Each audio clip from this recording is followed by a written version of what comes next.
If you don't believe in ghosts, if you don't mind dummies, if you think nothing scares you,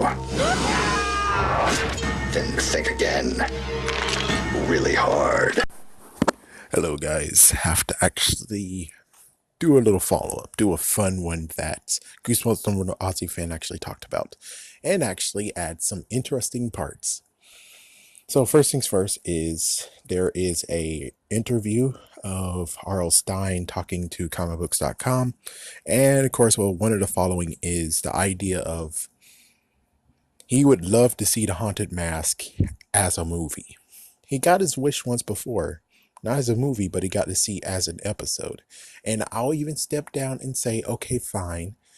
Haunted Mask was the first episode. Okay, there you go. I said it. Gee whiz. And well, he got his wish. Haunted Mask actually was the first book to turn to an episode.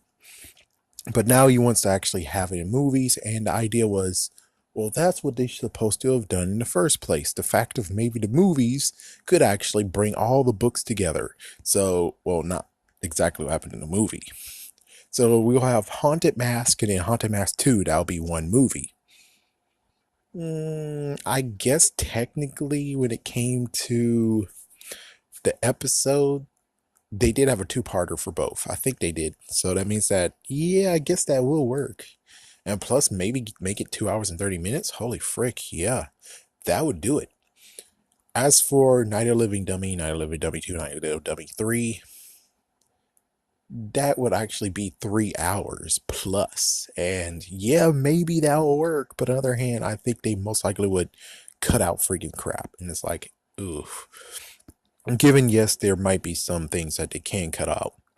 So if they do it for every single thing, some will work. Some will work. Some will be cool. And yeah, I technically was have to believe, yeah, that would have been a smart idea.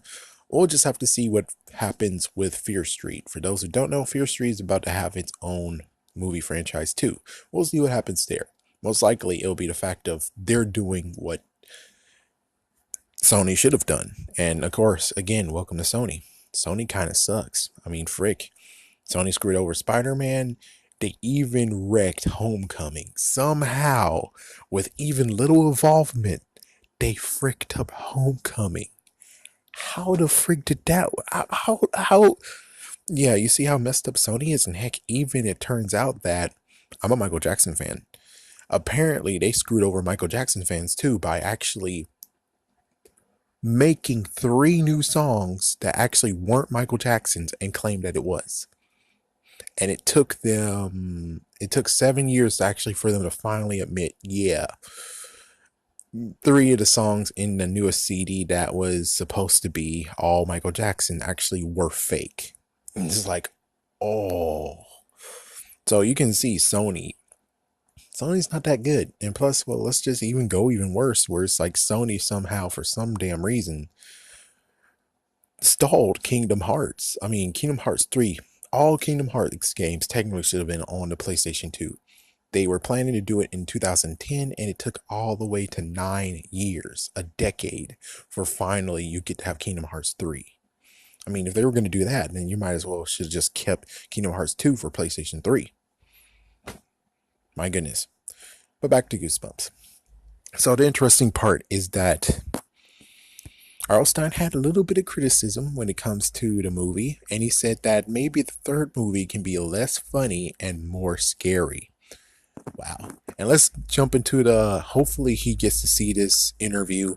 I bet he didn't get to see this interview because, well, one, they put it on Facebook, and then later they put it on. It's like, yeah, you have to actually filter through Scholastic. If you filter through Scholastic YouTube page, you'll actually find out that they have some few things that you didn't know that was Goosebumps related. Yeah, they have a few things. So the latest one was an interview of 1 hour plus 30 minutes to 1 hour long interview with R.L. Stine.